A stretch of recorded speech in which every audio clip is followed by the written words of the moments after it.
Subscribe करें और bell दबाएं ताकि कोई खबर रह न जाए।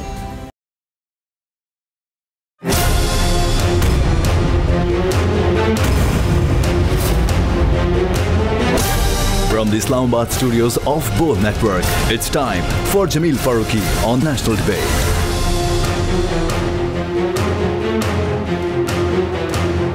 Good evening. Welcome to National Debate. Corona virus की दुनिया भर में हलाकत खेजियां जारी हैं और भारत में एक संगीन तरीन इंसानी अलमिया पैदा हो गया है। अब बतौर पड़ोसी पाकिस्तान ने एक बेहतरीन जेस्चर दिया। पाकिस्तान के दफ्तर खारजा की जानिब से एक बयान जारी हुआ। शाह महमूद कुरैशी साहब ने एक टेलीविज़न से भी बात की और उन्होंने कहा कि हमारी तरफ से पेशकश की गई है इमदाद की और किसी भी तरह की इमदाद हम देने को तैयार हैं।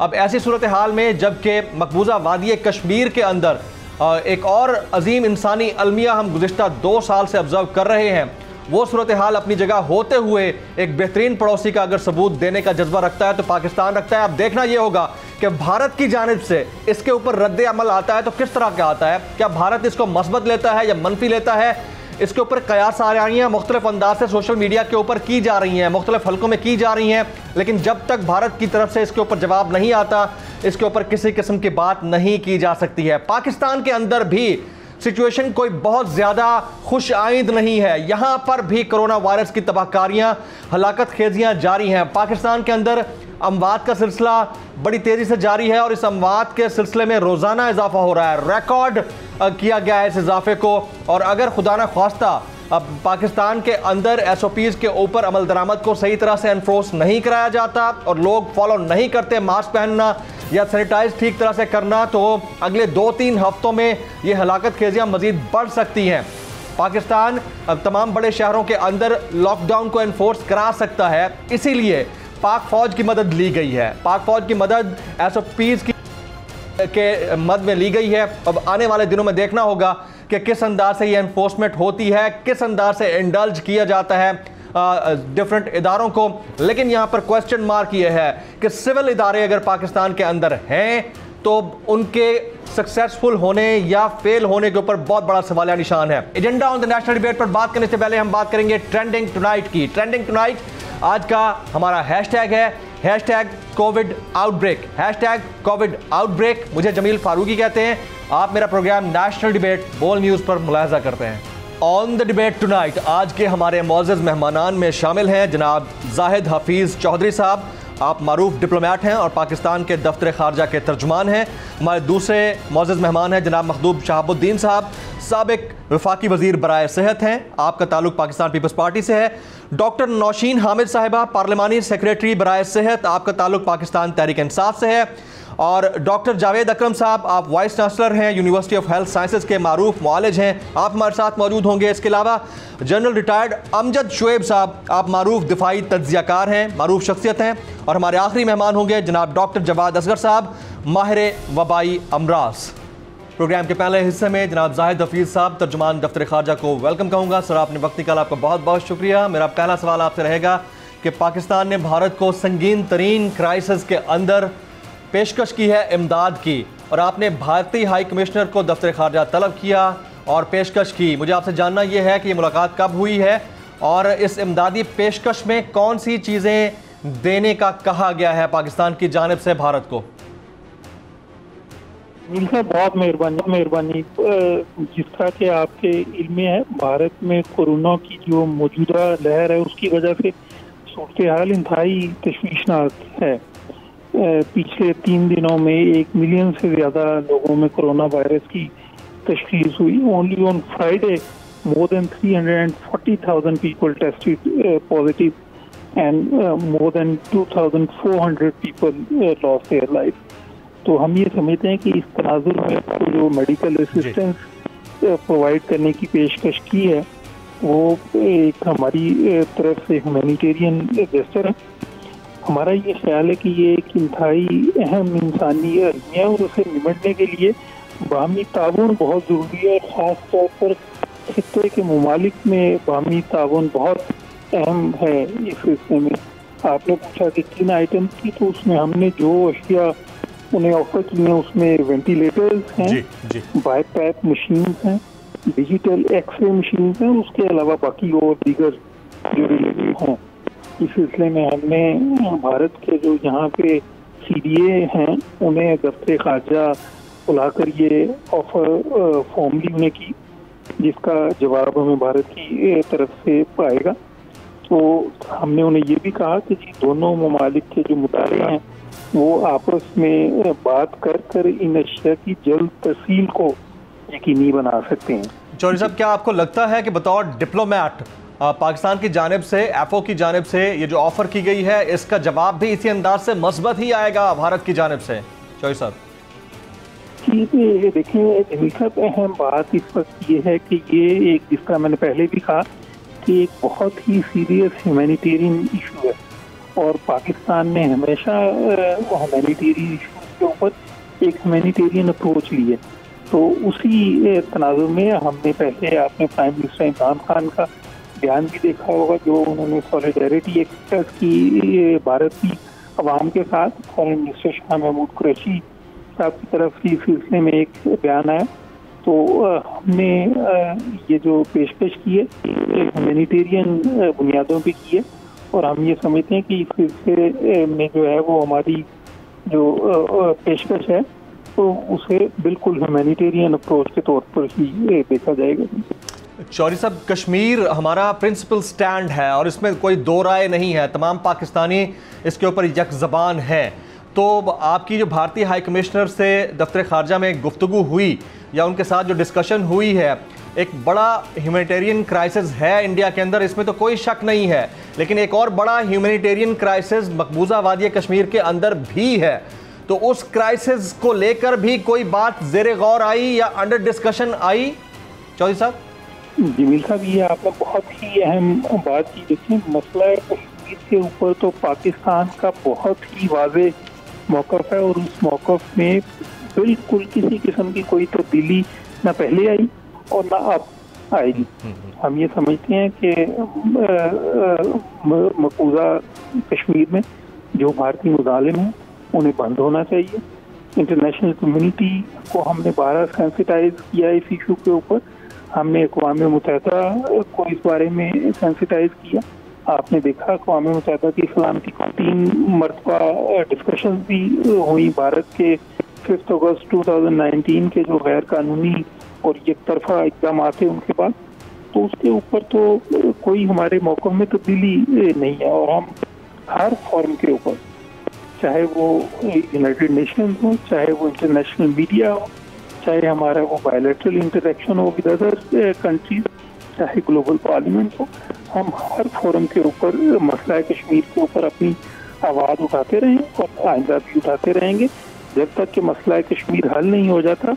अक़वाम मुत्तहिदा बहुत अच्छी अप्रोच है चौधरी साहब, लेकिन यहाँ पर पाकिस्तान के अंदर न सिर्फ हुकूमत पाकिस्तान की जानिब से ये ऑफ़र की गई है बल्कि मुख्तलिफ समाजी इदारे भी ये काविश कर रहे हैं। आपके नॉलेज में होगा ईदी फाउंडेशन की जानिब से फैसल ईदी साहब ने नरेंद्र मोदी को ख़त लिखा है और अगर उनके इस इन्विटेशन को एक्सेप्ट कर लिया जाता है भारत की जानिब से तो एक बड़े लेवल के ऊपर ईदी फाउंडेशन के कारकुनान को न सिर्फ पासपोर्ट चाहिए होंगे बल्कि वीज़ाज़ भी चाहिए होंगे।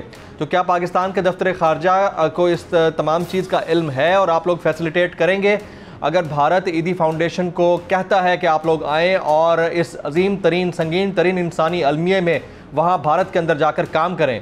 चौधरी साहब जी देखें, ये सिर्फ फैसल ईदी साहब ही बल्कि आपने पाकिस्तान के अवाम की तरफ से एक भरपूर सोशल मीडिया के ऊपर भी एक रद्द अमल देखा होगा, एक हमदर्दी का और एक सिंपैथी के मैसेजेस जो पाकिस्तान की तरफ से गए।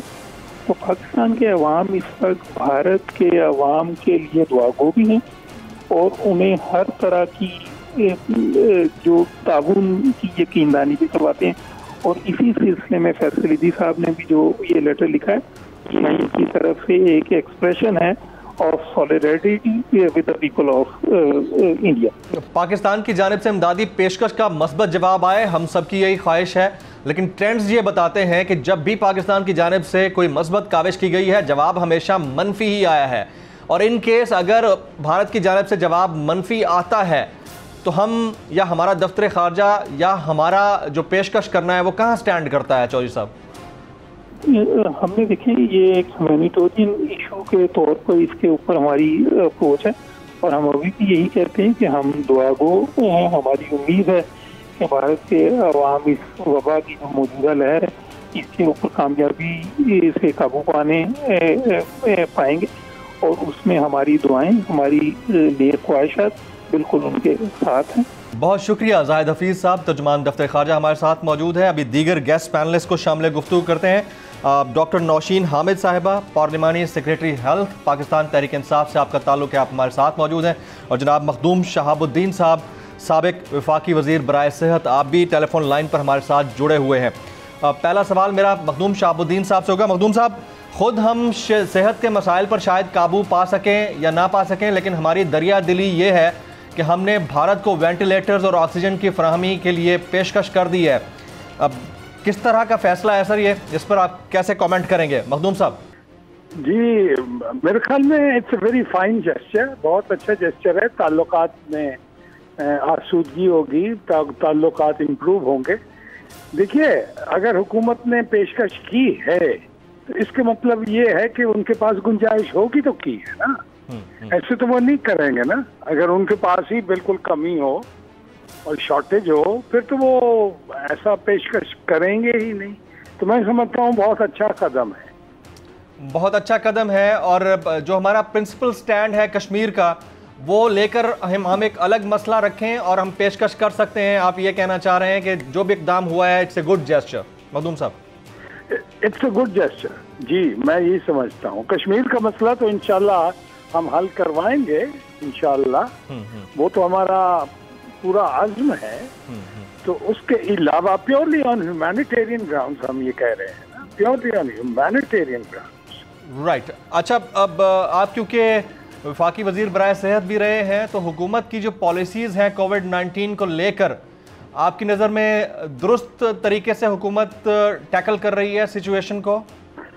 जनाब देखिए, ये कहना बहुत मुश्किल है कि दुरुस्त कर रही है या दुरुस्त नहीं कर रही। बहरहाल एफर्ट कर रहे हैं। इसमें एक बात जहन में रखिएगा, जब भी वबा होती है इसमें कम्युनिटी पार्टिसिपेशन बहुत जरूरी होता है।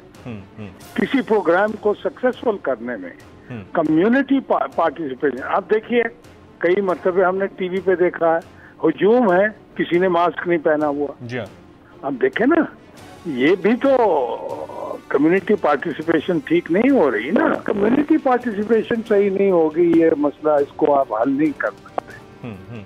और मेरा पाक फौज को जिम्मेदारी सौंपना कि वो SOPs को एनफोर्स कराए, इसको आप कैसे देखते हैं? इससे पहले एक टाइगर फोर्स भी बनी थी। इसके बाद मैं डॉक्टर नौशीन साहिबा की तरफ जाऊंगा, लेकिन आपसे पूछना जरूरी है।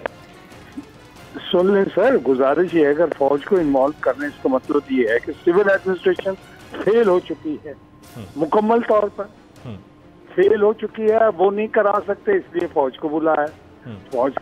फौज का एक एहतराम है हमारे माशरे में, तो फौज को बुला लिया। भाई, ये जो कमाल है ये सिविल एडमिनिस्ट्रेशन का है और सिविल एडमिनिस्ट्रेशन को करना चाहिए था। अगर वो नहीं कर रहे, फौज को बुला, इसका मतलब ये फेल हो गए हैं। तो आपकी नजर में पाक फौज को ये जिम्मेदारी सौंपने की बजाय अवेयरनेस जनरेट करने की ज्यादा जरूरत थी? बहुत ज्यादा जरूरी है, बहुत ज्यादा। एब्सोल्युटली। मैं जरा डॉक्टर नौशीन हामिद साहिबा की तरफ जाता हूँ। डॉक्टर साहिबा, ये सवाल उठ रहा है और सोशल मीडिया पर ज्यादा ये सवाल पूछा जा रहा है कि टाइगर फोर्स जो बनाई थी वो कहाँ गई? जो पूरी वेबसाइट्स आप लोगों की स्टक हो गई थी, लोग बहुत कलेक्टिवली उसके ऊपर आ रहे थे, उसका क्या बना? जी देखिए, बिस्मिल्लाहिर्रहमानिर्रहीम। देखिए, टाइगर फोर्स अपनी जगह पर है और वो अपना रोल, जो उसका महदूद एक रोल है, वो अदा कर रही है। मगर इस वक्त हमारा मुल्क जो है वो एक नेशनल डिजास्टर से दोचार है और दिस इज़ अनप्रेसिडेंटेड। पूरी दुनिया में ये जो इस वक्त हम एक पेंडेमिक को फेस कर रहे हैं, ये आज से पहले हम लोगों ने अपनी लाइफ टाइम से, बल्कि हमारे बुजुर्गों ने भी अपनी लाइफ टाइम में ये चीज़ नहीं देखी थी। और इसका मैग्नीट्यूड जितना बड़ा है उसके हिसाब से हमें अनयूजुअल इक़दाम लेने पड़ रहे हैं। और जिस तरह से अभी मखदूम साहब ने बहुत अच्छी बात की कि कम्युनिटी पार्टिसिपेशन के बगैर आप किसी पेंडेमिक से नहीं निपट सकते, पर अनफॉर्चुनेटली हमारे मुल्क के, हमारे अपने लोग, हम लोग, मैं अपने आप को भी ये कहूँगी कि हम सब लोग जो हैं, हम इसको उस तरह से सीरियसली नहीं ले रहे। और जो रोल पब्लिक का था। पब्लिक अपना रोल जो है वो बिल्कुल भी परफॉर्म नहीं कर रही, अपनी जिम्मेदारी बिल्कुल समझ नहीं रही है, ना जिम्मेदारी का किसी किस्म का कोई मुजाहिरा कर रही है। तो ऐसे में मैं समझती हूँ कि फौज की प्रेजेंस, क्योंकि लोकल एडमिनिस्ट्रेशन नाकाम नहीं हुई है, आप वो अपना काम अपनी जगह कर रही है, मगर लोगों की तरफ से जो एटीट्यूड है उसके लिए मैं समझती हूँ कि जो फौज की प्रेजेंस होगी, जिस वक्त बाहर पुलिस वाले सड़क पे खड़े होकर लोगों को रोकते हैं, लोग उनको सीरियसली नहीं लेते हैं, उनको डॉज करते हैं, मगर जिस वक्त आपको एक फौजी गाड़ी सड़क के ऊपर चलती नजर आएगी और कुछ फौजी नजर आएंगे, तो हमारे लोगों की मेंटालिटी ऐसी है कि फिर वो समझेंगे कि ये वाकई कोई नेशनल डिजास्टर है, कोई बहुत बड़ी चीज है जिसको हमें देखना है। और फौज की प्रेजेंस जो है वो मैं समझती हूँ हमेशा, सैलाब हो, जलजला हो, हमेशा हर डिजास्टर में। डॉक्टर साहबा इसमें तो कोई शक नहीं है कि जाहिर है कि एक इम्प्रेशन पाक फौज का इतना मोतबर है कि लोग उससे खाइफ भी होते हैं और लोग इज़्ज़त भी करते हैं, और जहां उनकी मौजूदगी होती है तो वहां पर जाहिर है कि एक रौब भी होता है। लेकिन जिस तरह आप कह रही हैं कि पुलिस की गाड़ी देखते हैं तो लोग उसको सीरियस नहीं लेते हैं, तो ये फेलियर तो आपके इस जुमले में ही आ गया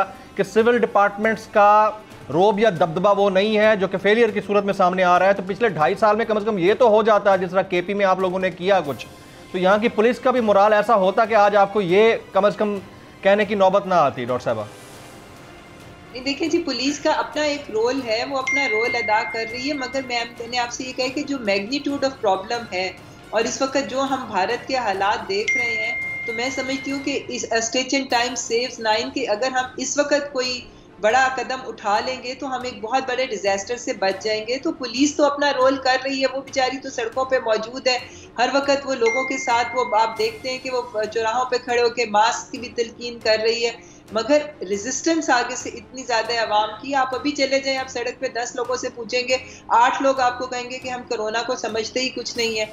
तो ये जो मेंटालिटी हमारी कौम की है उसको एड्रेस करने के लिए मैं समझती हूँ कि हमें एक बिगर फोरम चाहिए था, और वो फौज, क्योंकि ये कोई अनयूजुअल बात तो नहीं है, क्योंकि पीटीआई की गवर्नमेंट में फौज आई है, जब भी कोई नेशनल डिजास्टर आया है आपने देखा है, अर्थक्वेक आते हैं, सैलाब आते हैं, कोई भी इस किस्म की चीज होती है हमेशा फौज आगे आती है।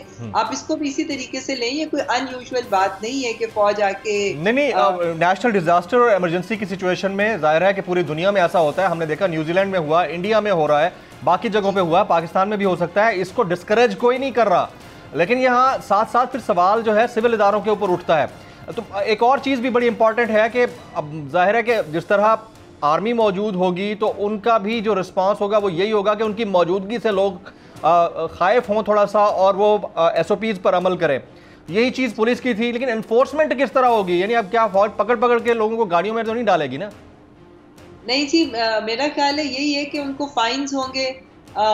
हो सकता है कि जैसे हमारा था कि टेम्पररी अरेस्ट हो, थोड़ी देर के लिए उनको लॉकअप में कुछ देर के लिए रखा जाए, और जिस तरह से जो शॉप्स वगैरह हैं, मार्केट्स में ज़्यादा ये इशू होता है जहाँ पे पब्लिक गैदरिंग्स होती हैं, शॉप्स को सील किया जाएगा। वो पहले सिविल एडमिनिस्ट्रेशन भी पहले ये तमाम इकदाम ले रही थी, मगर मैंने जिस तरह से आपको बताया कि जितना बड़ा इशू है उसके अंदर जितने लोग इसमें शामिल होंगे उतना, क्योंकि इस वक्त हम जिस टिपिंग पॉइंट पे खड़े हैं, दिस इज मेक और ब्रेक, इसलिए इस टाइम के ऊपर हमें अनयूजुअल इकदाम लेने की जरूरत है, क्योंकि जो स्टेटिस्टिक्स हमें दिखा रहे हैं आज से 1.5-2 महीने पहले जहाँ पे इंडिया खड़ा था, आज हम वहाँ खड़े हैं। तो this is the right time कि हम कोई ऐसी इंटरवेंशन करें कि हम इससे मजीद आगे ना जाएं और यहीं पर इस चीज को स्टॉप कर दिया। डॉक्टर साहब, क्या ये बेहतर रहा होता कि इस पॉइंट ऑफ टाइम पे जबकि हम स्पाइक की तरफ जा रहे हैं, खुदा ना ख्वास्ता जा भी सकते हैं, तो इसी वक्त ही हम लॉकडाउन की तरफ जाते हैं बड़े शहरों में, बजाय इसके कि हम 15 दिन बाद या ईद से पहले जा रहे हो? देखिए, लॉकडाउन की ऑप्शन जो है वो बिल्कुल टेबल के ऊपर मौजूद है और उसके ऊपर बहुत सीरियसली गौर भी हो रहा है। सूबों को तमाम ये तजावीज़ भेजी गई हैं, चूँकि ज़ाहिर है सूबों ने इम्प्लीमेंट तो सूबों ने करना है, सूबों की तरफ से फीडबैक का इंतज़ार है। जैसे ही सूबों का जवाब प्रॉबली आज शाम तक हमें सूबों की तरफ से फीडबैक आ जाएगा। लॉकडाउन जो होता है वो एक इतना आसान चीज़ नहीं होती। एक सिर्फ हमने ये देख रहे हैं कि जी हमने सारी चीज़ों को बंद कर देना है, मगर ज़रूरियात ज़िंदगी कैसे चलेंगी, लोगों को सप्लाई कैसे मिलेगी, खाना कैसे मिलेगा, किस तरह से सब्जियों की चीज़ें आनी है, किस तरह से बाकी जो ज़िंदगी चलाने के लिए कि लोगों को घरों तक उनके जो ज़रूरियात ज़िंदगी है, खाना पीना, दवाइयाँ, ये सारी चीज़ों को हमें चलाने के लिए कोई प्लान बनाना पड़ता है। एक एब्रप्टली लॉकडाउन करना is not the solution. Government के जिम्मे बहुत सारी चीजें होती हैं, उसने सिर्फ ये भी देखना है कि लोगों को किस तरीके से यूटिलिटीज ऑफ लाइफ जो है वो उनको किस तरह पहुंचानी है, इमरजेंसीज की सिचुएशन में किस तरह डील करना है। तो इसके लिए थोड़ी सी प्लानिंग की जरूरत होती है, ये एब्रप्ट नहीं होता, मगर इसके ऊपर बिल्कुल ये टेबल के ऊपर ऑप्शन मौजूद है। और आखिरी अशरा जो होता है ईद से पहले, वो सबसे ज्यादा फैलाव का सबब बनता है। जिस तरह पिछली दफा हमने देखा था कि पहली वेव आई ही उस जो लास्ट अशरे की जो शॉपिंग थी और ईद की जो पार्टीज थी उसकी वजह से, तो अभी तो हम उसको पहले ही क्रॉस कर चुके हैं। फर्स्ट वेव में मैक्सिमम क्रिटिकल पेशेंट्स 3500 थे और अभी समझते हैं कि अभी हम पीक पे भी नहीं पहुंचे, तो हमारे क्रिटिकल पेशेंट्स 4500 को एक्सीड कर चुके हुए हैं। तो इसलिए बिल्कुल उसकी तैयारियां हो रही हैं और फिर हर ऑप्शन को देखा जा रहा है, मगर कुछ तैयारियां हुकूमत को करनी पड़ती हैं ताकि मुल्क भी चलता रहे। आप हर चीज को बंद कर देंगे तो लोगों को किस तरीके से लोग अपनी जरूरत की। लेकिन डॉक्टर साहब, जहाँ तक बात SOPs पर अमल दरामद की है, आपसे ये सवाल पूछ के मैं मखदूम साहब की जानिब जाऊँगा। SOPs पर अमल दरामद की है, तो जब मुल्क का प्राइम मिनिस्टर उनको कोविड होता है तो वो ड्यूरिंग कोविड फेज़ अपनी तमाम मशावरती टीम को बुलाकर उनके साथ मुलाकात भी करते हैं। उन्होंने मास्क पहना हुआ होता है सिर्फ, बाज़ जगहों पर तो उन्होंने मास्क पहनने ना पहनने से मुताल्लिक ऐसी कंफ्यूजिंग बातें की। तो जब सिचुएशन ऐसी हो कि स्टेट लेवल के ऊपर सीरियसनेस बज़ाहिर नज़र ना आए, गो के होगी लेकिन बज़ाहिर नज़र ना आए, तो फिर एक आम आदमी से आप और हम क्या शिकवा कर सकते हैं डॉक्टर साहब? देखिए जी, मेरा ख्याल है ये बात दुरुस्त नहीं है। प्राइम मिनिस्टर साहब ने अपनी हर स्पीच के ऊपर मास्क के यूज़ को एम्फसाइज किया है और उन्होंने बार बार अपनी कल परसों भी जो स्पीच की और उससे पहले भी वो जब भी कौम को खिताब करते हैं कोरोना से रिलेटेड इशू पे, तो वो मास्क के ऊपर बहुत ज़्यादा स्ट्रेस देते हैं।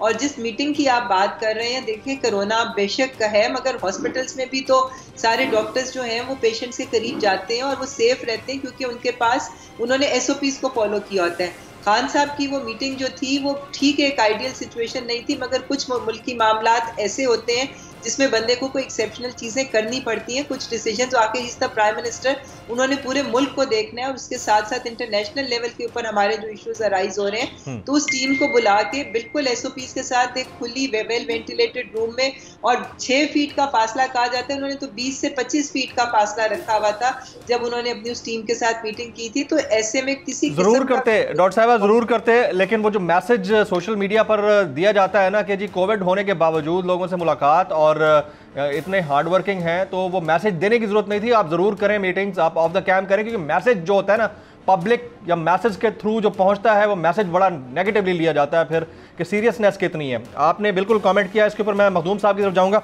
मखदूम साहब, अब लॉकडाउन की तरफ जाना चाहिए था गवर्नमेंट को टाइमली अभी इस वक्त इस पॉइंट ऑफ टाइम पे। और एक और चीज़ के ऊपर मैं ज़रूर बात आपसे पूछना चाहूँगा कि जब ये कहा जाए कि हम अगले 15 दिन में लॉकडाउन की तरफ जा सकते हैं, आपने जो शॉपिंग्स करनी है अभी कर लें, ईद की खरीदारी जो करनी है अभी कर लें, मतलब अभी जिसने इस मर्ज में मुब्तला होना है हो जाए, 20 दिन बाद देखी जाएगी। इसके ऊपर कैसे कमेंट करेंगे आप? नहीं, उनका मकसद ये नहीं है कि जिसने बीमार होना है हो जाए। मकसद ये है सर, देखिए आप लोगों को रोक नहीं सकते ईद की शॉपिंग से, हर हालत में। खुसूसी तौर पर खवातीन नाराज होती कि भाई हमें क्यों शॉपिंग नहीं करने देते। तो ये तो एक मसला है सर, एक बड़ा ये it's a very tricky affair हुकूमत के लिए, बड़ा ट्रिकी है। शॉपिंग से भी रोकें और रोकना भी चाहिए, ये भी मैं अर्ज कर दूं। अगर आप रुक जाएंगे, आप अपने आप को क्वारंटीन कर रहे हैं, आप घर में बैठ गए, अच्छी बात है, तो आप अपने आप को अगर एक्सपोज करेंगे, शॉपिंग करेंगे, अगर ना करें, अगर नए कपड़े ईद वाले दिन आप नहीं पहन सकते, ना पहने, क्या जरूरी है। लेकिन जान को तो खतरा है ना, अपनी जान को खतरे में डाल के फैशन करने की क्या जरूरत है, ना करें। मैं ये मशवरा दूंगा कि शॉपिंग ना करें, लॉकडाउन की तरफ जाना चाहिए था।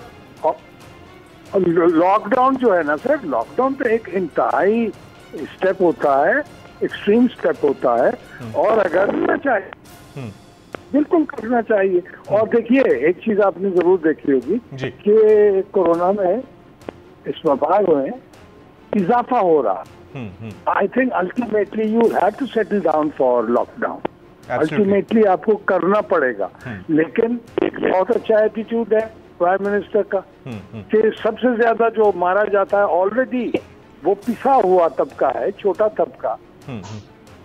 Absolutely right. बाकी वजीर बराए सेहत, आपने वक्त निकाला, आपका बहुत बहुत शुक्रिया। डॉक्टर नौशीन हामिद साहिबा, पार्लिमानी सेक्रेटरी है हेल्थ और पाकिस्तान तहरीक इंसाफ से आपका ताल्लुक है, आपने भी वक्त निकाला, आपका बहुत बहुत शुक्रिया। ब्रेक के बाद जब वापस आएंगे हमारे साथ 3 और मौजूद पैनलिस्ट होंगे, उनसे मजीद डिस्कशन करेंगे वैक्सीन के मामले के ऊपर और हमारी पब्लिक के जनरल एटीट्यूड के ऊपर। After this break.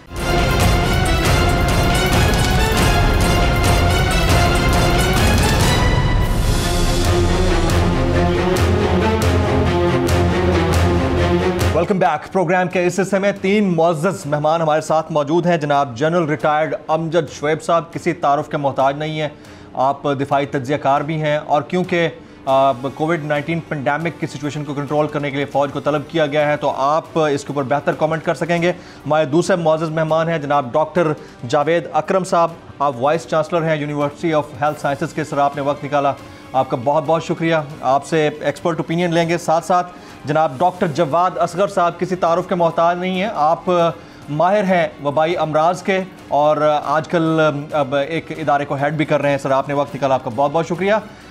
सबसे पहला सवाल मेरा डॉक्टर जावेद अकरम साहब से होगा। डॉक्टर साहब, ये जो थर्ड वेव आई है, इस थर्ड वेव की हम पीक पे हैं, हम शुरू में हैं, कहीं मिडवे बिटवीन है, अब कहाँ पर हैं इस वक्त हम, असल ट्रेंड्स क्या हैं सर? बहुत शुक्रिया जी। एक तो मेरा ख्याल है वेव्स का तो नहीं, ये तो एक कांस्टेंट फिनोमिनन है जो कि बढ़ता और कम होता है और उसकी 2 वजूहात हैं। एक तो वजह ये है कि वायरस अपनी साख्त बदलती है जिसके बारे में हम कुछ भी नहीं कर सकते।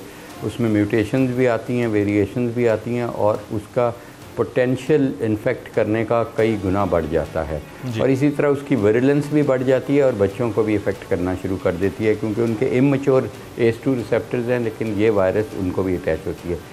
लेकिन दूसरा जो वजह है वो ये है, वो जिसके बारे में हम हर चीज़ कर सकते हैं, वो अपने ज़िंदगी को तब्दील करना और रिस्ट्रिक्शंस अपनी ज़िंदगी को लगाना, अपनी ख्वाहिशात की कुर्बानी करना रादर दैन किसी की ज़िंदगी की कुर्बानी कर दें। तो इसके बारे में ऑब्वियसली जो अभी तक मैं समझता हूँ कि अभी हम पीक पे नहीं पहुँचे क्योंकि हर आने वाला दिन पहले दिन से ज़्यादा वर्स्ट होता है और ज़्यादा क़यामत बर्पा होती है, अमवात के हिसाब से भी और ट्रांसमिशन के हिसाब से भी। और मैं समझता हूँ कि अभी अनफॉर्चुनेटली हम इसको एस्केलेट कर रहे हैं, अभी हमने इसको प्लेटू भी नहीं किया, तो अभी हम मिड के पहुँचने वाले हैं। अल्लाह करे कि इसके बाद प्लेटू कर जाएं और नीचे आ जाए, लेकिन ये सब डिपेंड करेगा हमारे रवैयों पे और दूसरा डिपेंड करेगा हम कितनी तेज़ी से अपनी कौम को वैक्सीनेट कर देते हैं। अभी तो हम बहुत नीचे हैं इस लेवल ऑफ वैक्सीनेशन पे। ये एक्सपेक्ट करना कि हमने हर्ड इम्यूनिटी क्रिएट करेंगे वो तो इम्पॉसिबल है। हर्ड इम्यूनिटी तब क्रिएट होगी और ट्रांसमिशन तब किसी कदरे रुक सकेगी जब हम तकरीबन 16 करोड़ लोग पाकिस्तान में वैक्सीनेट इफेक्टिवली कर चुके होंगे। तो अभी तो मैं समझता हूँ कि अनफॉर्चुनेटली हमें we should be prepared for the worst and hope for the best और अल्लाह करे ऐसा ही हो। डॉक्टर साहब, हमारे पड़ोसी मुल्क में जो कुछ हो रहा है वो मनाजिर हम सब के सामने हैं। अब जाहिर है कि कोई नहीं चाहेगा कि हमारे मुल्क में भी वो खुदा न ख्वास्ता सिचुएशन आए, लेकिन जिस तरह अब ऑक्सीजन का यूजेज बढ़ रहा है और हम ऑप्टिमम ऑक्यूपेंसी की तरफ जा रहे हैं तो उससे ये करीन अज़ क़यास नहीं है कि खुदा न खास्ता ये हो भी सकता है। तो क्या आप हुकूमत को मशवरा देंगे कि इस पॉइंट ऑफ टाइम पर आकर लॉकडाउन की तरफ इनको चले जाना चाहिए, क्योंकि पब्लिक ने तो नहीं सुधरना है और पब्लिक जिस तरह से पहले रिस्पॉन्सिबिलिटी का मुजाहरा कर रही थी अब भी उसी तरह से ये रिस्पॉन्सिबल है। आप अपने इर्द गिर्द देख रहे होंगे, हम भी देखते हैं। तो इसका हल क्या है? फिर गवर्नमेंट को चले जाना चाहिए लॉकडाउन की तरफ? बिल्कुल, आप देखें, आप बिल्कुल सही आपने कहा और मेरा ख्याल है कि गवर्नमेंट उसी तरफ ही जा रही है अनफॉर्चुनेटली। क्योंकि देखें, जब इंडिया में जो आपने जिक्र किया, जब इंडिया में पिछली वाली जो हम सेकंड स्पाइक कह रहे थे, जिसको हम सेकंड वेव कहते थे, उसके बाद हमने एग्जैक्टली उसको 2 महीनों बाद 1.5 महीने बाद फॉलो किया और फर्स्ट स्पाइक का भी यही था। तो अल्लाह ना करे कि अब इंडिया को हम 1.5 माह बाद हमारे भी वही मामला हो जो इंडिया में हो रहा है। यूजुअली पाकिस्तान का पैटर्न अभी तक यही रहा है कि हम फॉलो करते हैं इंडिया को, और इंडिया क्योंकि बहुत बड़ा मुल्क है और हमारी उससे बहुत बड़ा बॉर्डर है। और अभी जो इंडिया में लेटेस्ट डबल म्यूटेंट वेरिएशन आई है, यानी कि 2 म्यूटेशन एकदम आएगी हैं उनकी वायरस में, वो हम कितना भी कोशिश कर लें, करनी चाहिए, मैं ये नहीं कह रहा कि ना करें, वो इंडिया से पाकिस्तान में आनी है और मेरा ख्याल है आ भी चुकी है। हम इसी लिहाज से यूनिवर्सिटी में NGS कर रहे हैं, नेक्स्ट जनरेशन सीक्वेंसिंग, देखने की खातिर कि इस वक्त प्रीडोमिनेंटली हमारे पास B117 स्ट्रेन है, ये UK का है, अभी इंडिया का स्ट्रेन हमें नहीं मिल रहा, अल्लाह करे ना मिले, लेकिन चांसेस हैं कि वो स्ट्रेन बहुत ज़्यादा इन्फेक्टिव पोटेंशियल इस वायरस का बढ़ाता है और ACE2 रिसेप्टर से एफिनिटी इसकी कई गुना बढ़ जाती है, यानी बॉडी में एंटर जहाँ से इसने होना है। इसलिए मैं ये समझ रहा हूँ कि हुकूमत भी यही समझ रही है और हुकूमत सही समझ रही है, और फ़ौज को जो बुलाना है उन्होंने खाली मास्क पहनने के लिए नहीं बुलाया और हाथ धुलाने के लिए नहीं बुलाया, उन्होंने यही इंफ्रास्ट्रक्चर डेवलप किया है, क्योंकि मैं समझता हूँ कि कानून बना देना, कह देना कि जी लॉकडाउन कर दें, वो काफ़ी नहीं है, उसको कराना पड़ेगा। जैसे आपने बिल्कुल सही कहा कि हमारी आवाम अनफॉर्चुनेटली अपने आप तो वो ये कुर्बानी नहीं देना चाहते कि ये ईद नई जूती के बगैर बचा कर ले, वो कई ज़िंदगियाँ लेने पे तरजीह दे रहे हैं। समोसे पकौड़े को ज़रूर खाना है, चाहे हम अपनी भी ज़िंदगी ख़तरे में डालें और लोगों की भी। तो ज़ाहिर है हमारी जब तरजीहात सही नहीं हो रही तो हुकूमत और गवर्नमेंट का काम गवर्नेंस करना है, चाहे जिस भी इदारे से करे, और फ़ौज भी हमारा अदारा है और हमें फ़ख्र है फ़ौज पे, और ये तीसरी जंग अज़ीम है, जहाँ 40 लाख मर जाएँ लोग, उसको तीसरी जंग अज़ीम ही कहना चाहिए। लेकिन अलमिया ये है कि ये अंधेरी रात जो हमारे 2 साल होने वाले हैं, इस पे हर 1 मीटर के बाद किसी की लाश पड़ी है। अब हमें रे ऑफ होप नज़र आ रही है इफेक्टिव वैक्सीनेशन प्रोग्राम की सूरत में, हमें उस तरफ जाना चाहिए। उसके लिए ज़रूरी होगा मैं, आप और आपके सुनने देखने वाले ज़िंदा रहें, क्योंकि डेड बॉडी को तो कोई नहीं वैक्सीन लगाएगा। इतनी करीब इसके ख़ात्मे के पैंडेमिक के आके मरना बहुत ज़्यादती होगी किसी की भी, इसलिए हमें कोशिश करनी चाहिए कि हम एस्केलेट करें वैक्सीनेशन प्रोग्राम, जैसे भी है बैक बोरो एंड स्टील, हम सफारती तल्लुकात इस्तेमाल करें, हम कोवैक्स जो कि हमें प्रॉमिस की गई थी एस्ट्राजेनेका की 2 मिलियन डोजेज़ उसको लाएं, और हम चाइना हमारा ऑल वेदर फ्रेंड है, उधर मैक्सिमम पोटेंशियल है इस वक्त प्रोडक्शन का, उधर जाके सफारती तल्लुकात बजाय हमारे मिनिस्टर साहब, फॉरेन मिनिस्टर साहब कतर वतर इधर उधर जा रहे हैं, बहुत अच्छा है, लेकिन चाइना जाएं, इस वक्त उनको हम सबको मिलके अपने लोगों की ज़िंदगी बचाना है। We must get more vaccine and we must administer more vaccine, इस वक्त सबसे बड़ी प्रायोरिटी। एब्सोल्युटली। मैं जनरल अहमद शोएब साहब की तरफ जाऊँगा। जनरल साहब, आप सुन रहे थे डॉक्टर साहब की बात को। We are proud of our military, इसमें कोई शक नहीं है, हमारी अफवाज हर मुश्किल वक्त में साथ खड़ी रही हैं, लेकिन रवैया चाहे पब्लिक का हो या फिर हुकूमत में बैठे बड़ी शख्सियात का, वो हमारे सामने है। अब एक तरफ डायरेक्टिव ये दिया जाता है कि हम बड़े मुश्किल हालात से, कठिन हालात से गुजर रहे हैं, और दूसरी तरफ ये भी कह दिया जाता है ईद पर शायद मौका ना मिले, अभी शॉपिंग कर लो। मतलब ये हमारे सोचने वालों का लेवल ऑफ थिंकिंग है, उनकी विजन है जो वो हमें नज़र आती है कि वो किस तरह कितने विजनरी हैं। तो हर जगह पर फ़ौज को तो जाहिर है कि वो इंडल्ज करते हैं जहाँ ज़रूरत पड़ती है, लेकिन जहाँ खुद कुछ करने वाली चीज़ें होती हैं वो तो नहीं करते हैं। तो पहला सवाल मेरा आपसे ये है, माजी में भी हम आपसे पूछते रहे कि ये जो टाइगर फोर्स इन्होंने बनाई थी, ये टाइगर फोर्स किधर गई सर? बिस्मिल्लाहिर्रहमानिर्रहीम।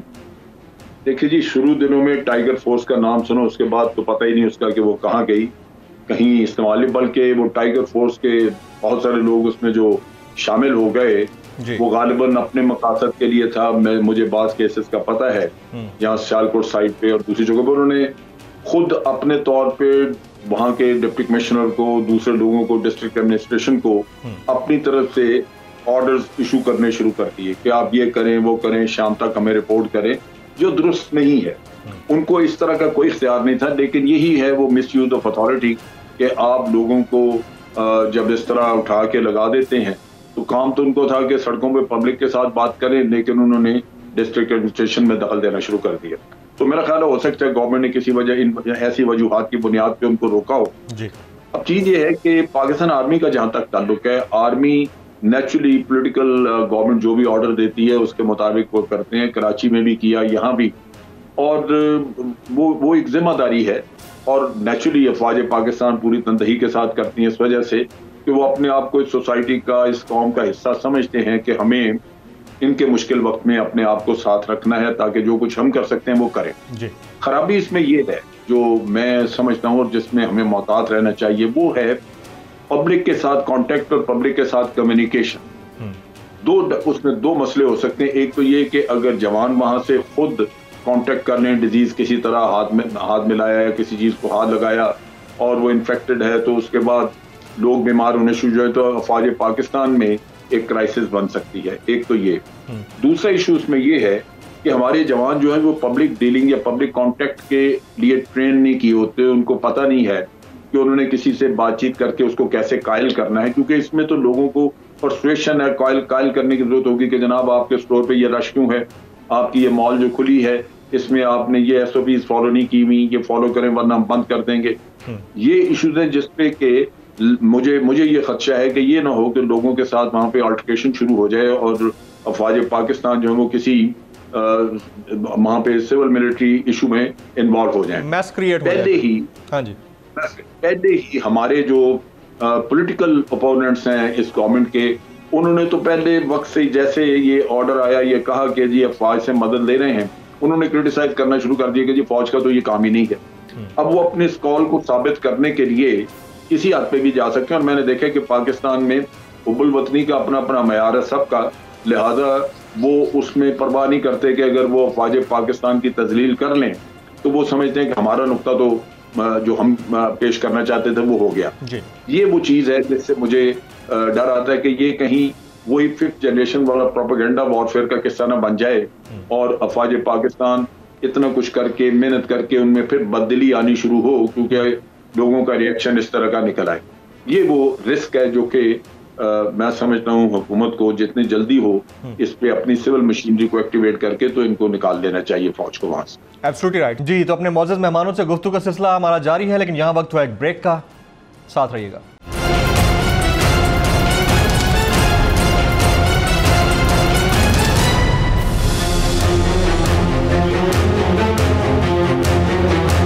Welcome back. अपने ऑनरेबल गेस्ट पैनलिस्ट से गुफ्तगू के सिलसिले को आगे बढ़ाते हैं। डॉक्टर साहब, अब आप तवक्कुफ करके सुन रहे थे दीगर दोनों पैनलिस्ट को, मौजूद पैनलिस्ट को।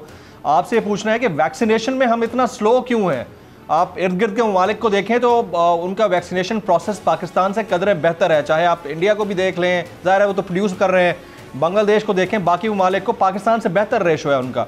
हम इतना स्लो क्यों है? क्या हमने अलाउ नहीं किया या हमारे सफारती ताल्लुकात इतने अच्छे नहीं हैं कि अगर कोई कॉन्ट्रैक्ट हमारे साथ करता है तो वो उस पर पूरा भी नहीं उतरता बाद में? डॉक्टर साहब।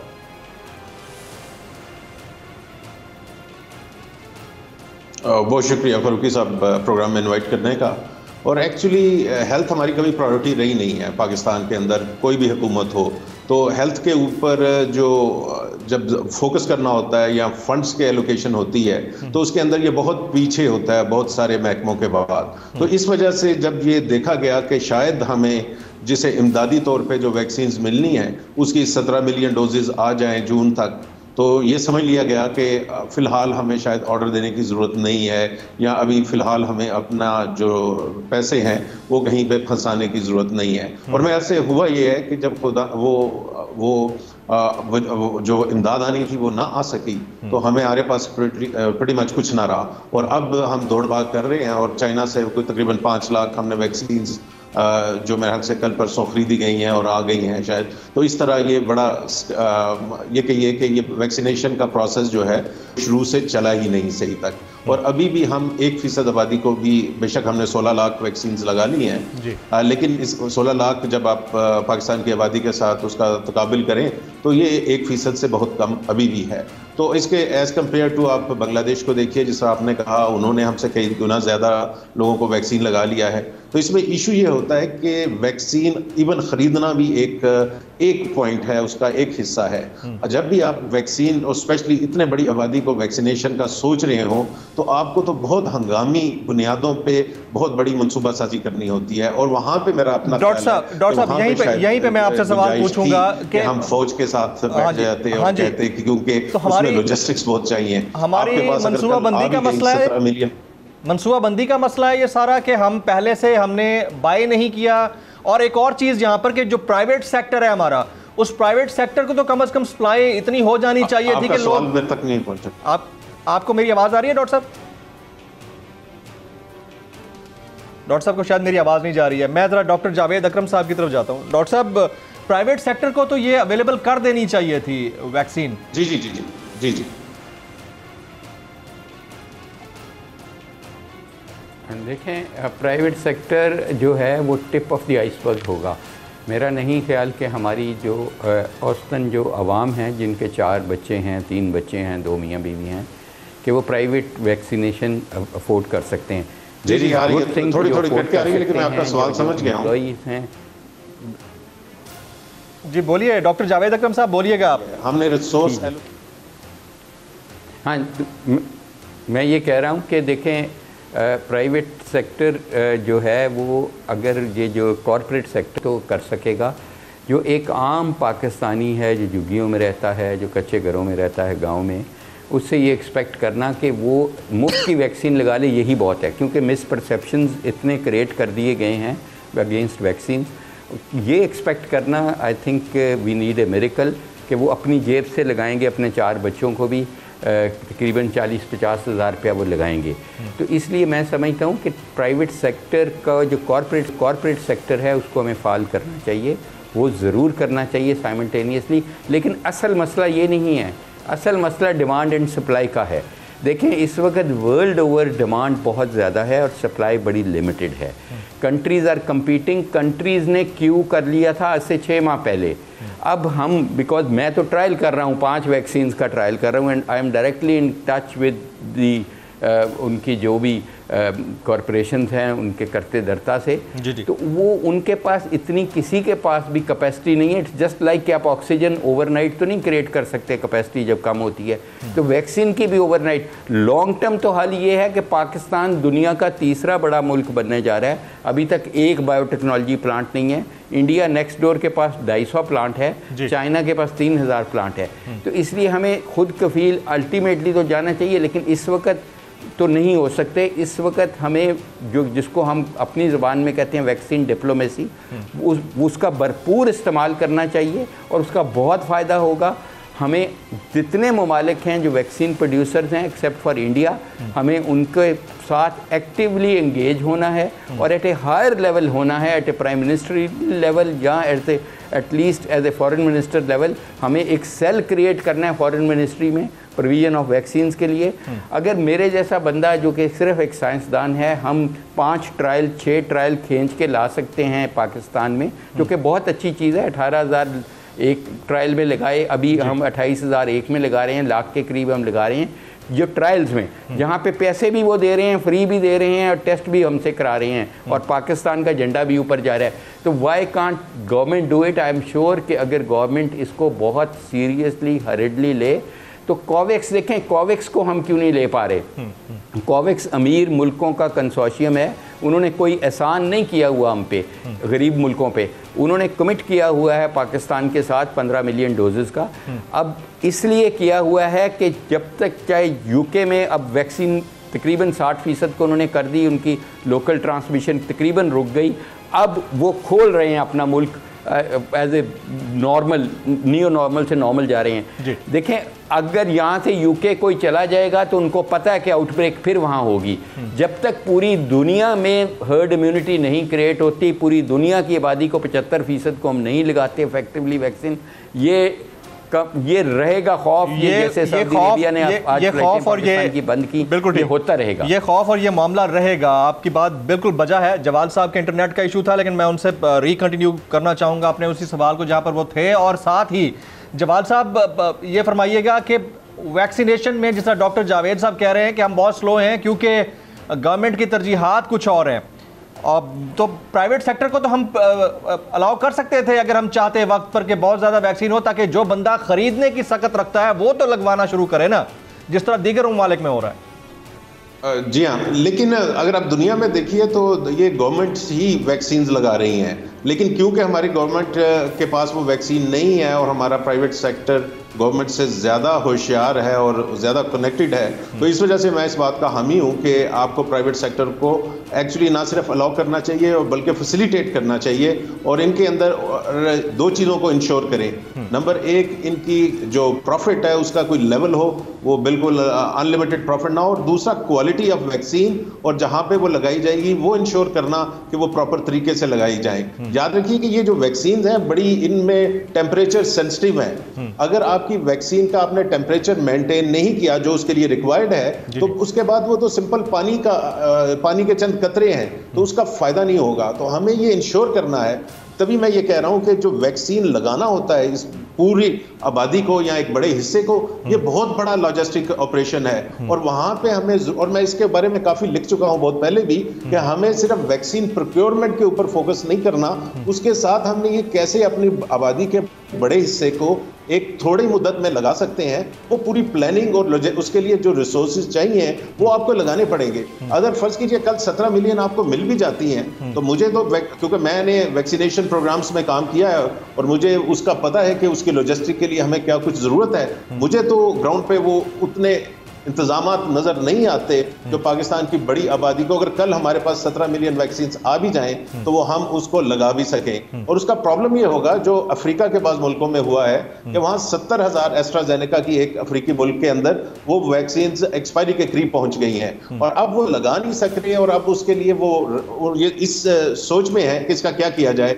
और WHO ने फिर उन्हें मना किया है कि आप इसको जाया ना करिए, हम इसको हो सकता है कि इसकी इफेक्टिवनेस चेक करके इसको लगवा लें। तो बहुत सारी चीजें होती हैं। बिल्कुल ठीक है। डॉक्टर साहब आपका कमेंट आया है, मैं जरा अमजद शोएब साहब इस पे ऊपर एक कमेंट कर दीजिएगा, बड़ा इंपॉर्टेंट है कि सिविल डिप्लोमेसी ने या सिविल डेमोक्रेसी ने किसी तरह का कोई इदारा नहीं मजबूत किया, जैसे कि हमारे ब्यूरोक्रेसी होती है, हमारा पुलिस डिपार्टमेंट है। तो अब जिस तरह आप कह रहे थे कि फ़ौज के इस तरह से ओपन एंडेडली आना और इंटरेक्ट करना ना सिर्फ फ़ौज के अंदर मसाइल क्रिएट कर सकता है, वहाँ वबा फैल सकती है, साथ साथ एक मौका मिल सकता है कि प्रोपगेट किया जाए एक नेगेटिव इशू को। तो क्या सिविल डिपार्टमेंट के हेड्स के साथ इस तरह मिलकर उनको चैनलाइज करके मामला ठीक नहीं किए जा सकते SOPs के इन्फोर्स करने के? जनरल साहब देखिए, बात यह है कि फौज ने NCOC क्रिएट करके दिया और उसका एक फायदा हुआ कि आपको एक मजबूत सिस्टम मिल गया जहां आपको प्लानिंग आसान हो गई, पूरे मुल्क के ऊपर एक कंट्रोल मिल गया कि क्या हो रहा है, कितने लोग इन्फेक्ट हो रहे हैं, कितने लोग जो हैं उनकी वैक्सीनेशन हो रही है, एक खासा प्लानिंग था। लेकिन दूसरी तरफ ये है कि ये जो इम्प्लीमेंटेशन थी SOP की उसका, इसके लिए भी इनको चाहिए था कि एक बाहर सेल क्रिएट करते थे, इसी तरह की ऑर्गेनाइजेशन जो, चूंकि ये वबा किसी सूबे का मसला नहीं है तो पूरे मुल्क का मसला है, लिहाजा उसके लिए एक यूनिफॉर्म किस्म की पॉलिसी और वो तमाम सूबों में इम्प्लीमेंटेशन के लिए वो इंस्ट्रक्शंस लेते उस सेल से, बजाय इसके कि इमरान खान फैसला करें या कोई और करे। ये एक इंडिपेंडेंट क्रिएट कर दी जाती बॉडी जो कि इस चीज को इम्प्लीमेंटेशन की तरफ ये अपना पूरी तवज्जो देती। मैं तमाम गेस्ट पैनलिस्ट जनाब जनरल रिटायर्ड अमजद शोएब साहब, जनाब डॉक्टर जवाद असगर साहब और जनाब डॉक्टर जावेद अकरम साहब, आप तीनों का आपने वक्त निकाला, आपका बहुत बहुत शुक्रिया। तमाम लोगों के पास आपकी अपनी कैपेबिलिटी है और वो कैपेबिलिटी है मास्क ज़्यादा से ज़्यादा लगाने की और हाथ ज़्यादा से ज़्यादा सैनिटाइज करने की। अगर आप ये नहीं करते हैं तो आप यकीनन इस वबा के चुंगल में हैं, इससे निकलना आसान नहीं है, और खुदा न खास्ता 1-1.5 महीने के बाद हम फिर उसी तरह रो पीट रहे होंगे जिस तरह दुनिया के दीगर खित्तों में लोग रो पीट रहे हैं। एहतियात कीजिए जितनी ज़्यादा से ज़्यादा हो सकता है। प्रोग्राम से जमील फारूकी को इजाज़त दीजिएगा।